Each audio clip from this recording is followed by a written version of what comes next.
Hi everyone and welcome back. So this is a bit of an impromptu video. This is certainly not what I expected to be filming next. But a lot of you said you wanted me to keep you updated with how baby's doing. So as I'm filming this, I am 17 weeks and 5 days pregnant, and yesterday I had one of my midwife appointments with the local midwife. This was our first proper appointment. Just for her to do, check my urine sample. When you get pregnant, so many people want your wee. She did my blood pressure, asked me a few really basic questions, and then listened to baby's heartbeat. And it was the listening to baby's heartbeat that's prompted this video, really. My baby is awkward. Baby hasn't even been born yet, and baby is awkward.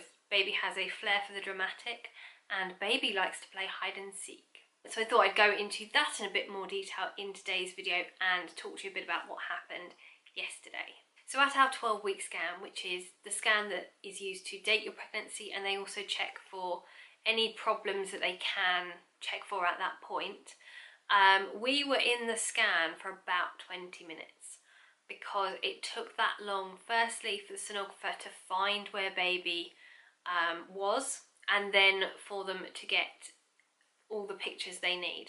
Baby has decided to put themselves in a bit of an awkward place, and baby is wriggling like anything. So the sonographer had a really difficult time getting the pictures she needed to do things like measure the fluid behind at the back of baby's head, which is part of the test for 2 or 3 chromosomal abnormalities. And she actually said that we have the most awkward baby she's ever met.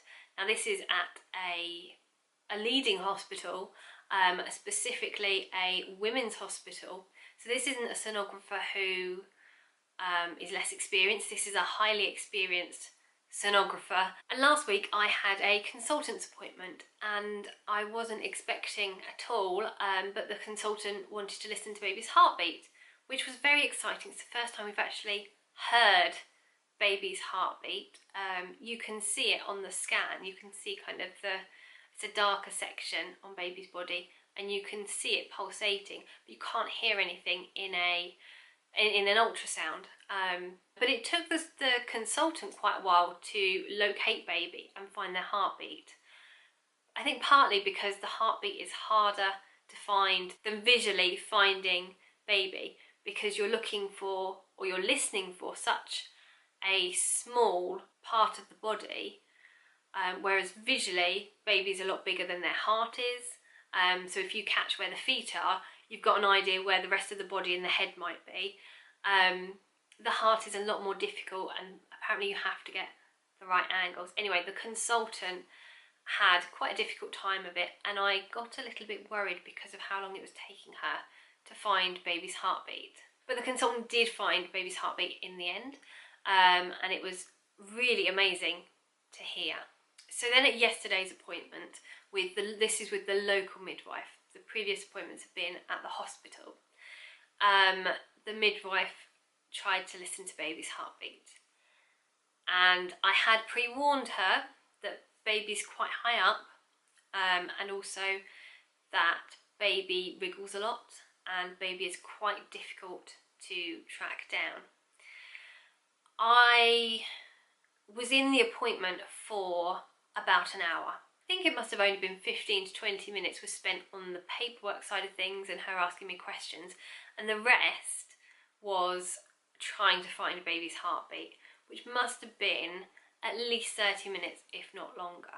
The local midwife ended up admitting defeat and sending me to the hospital for what she said was going to be a reassurance scan. Thankfully, because of the 12-week scan and also the time it took the consultant to locate baby's heartbeat, I wasn't worried in the slightest. I put it down to baby was wiggling a lot. Every time the local midwife got close, baby moved again. So it was just baby kept wiggling, midwife kept trying, and they just didn't kind of come together at any point. But I can imagine that if we hadn't had the experience of the 12-week scan and being told how wriggly and how awkward baby was, and also having the time that it took the consultant to locate baby's heartbeat. I think I would have been absolutely terrified. Now, unfortunately, the hospital I am registered with is an hour away, about. So it took a while to get there. It was a big trek, a very big mission. But when we got there, the midwife in triage was able to locate baby's heartbeat within a matter of seconds, which was very reassuring. So I already have a very awkward baby and they haven't even been born yet.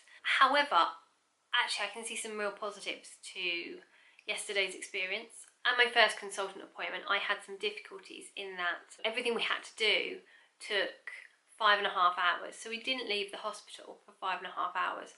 By the time I got to see the consultant, I'd been under fluorescent lighting for way too long and I couldn't put my words together properly. I couldn't form a coherent sentence because of the way fluorescent lights were impacting on my migraine. So the next time I spoke to the consultant, we discussed this and she told me to make sure whenever I come in to the hospital that I let them know that I have an issue with fluorescent lighting.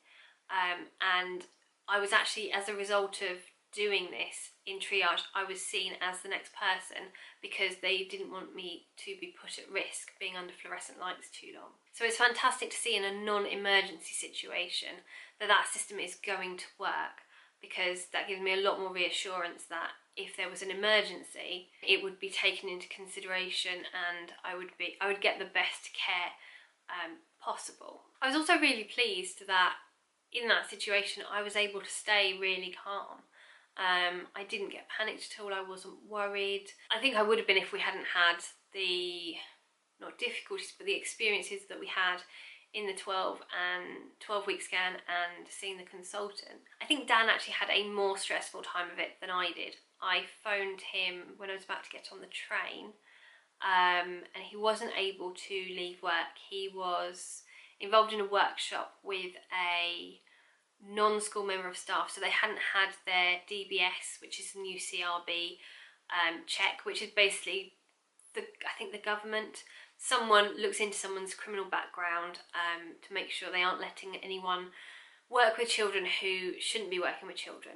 You can have adults supervising and working with children, but they have to be accompanied by a member of staff who does have a DBS check, so a teacher at the school. And Dan was involved in one of these workshops where someone from another industry, she's an actress, I think, anyway, so she doesn't have a DBS check, came in to work with some of the kids from Dan's school, and Dan was supervising and facilitating that and being the responsible member of staff that he is. So he couldn't leave when I phoned him to meet me at the hospital. And one of his kids decided to tell him a horror story about her sister. They couldn't hear her sister's heartbeat. And I'm not going to go into the details, but that didn't end well.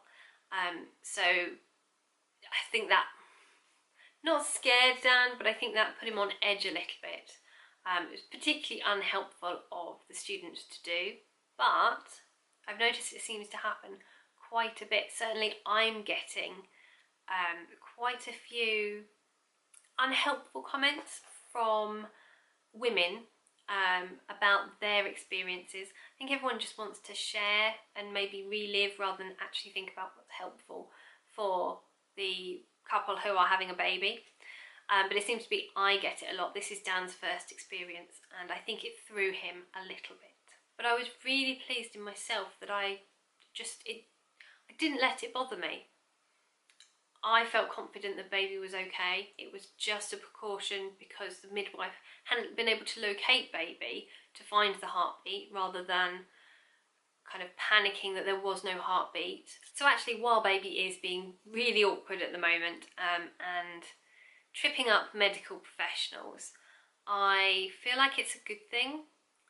Baby's moving a lot and I can only see that as being a positive thing. So thank you very much for watching. That was all a bit rambly. I feel like I had what I wanted to say in my head so much better, and then trying to get it out, words just tripped over themselves. And I don't know if I actually got what I was trying to say across in a particularly eloquent manner. But yeah, things are going okay. I'm managing symptoms and baby is already causing medical professionals problems. Dan's response to yesterday was like mother, like child, which I think does sum it up quite well. When I was younger, I had so much energy, so much so that my mum of an evening would get me to run between the front door and the back door of the house constantly, backwards and forwards, until I'd worn myself out, because otherwise I was just bouncing off the walls. I had so much energy, I was so excited about everything.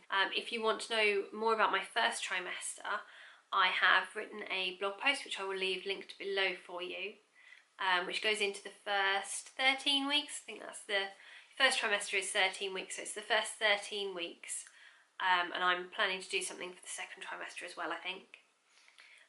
Thank you very much for watching. I will speak to you soon. Bye!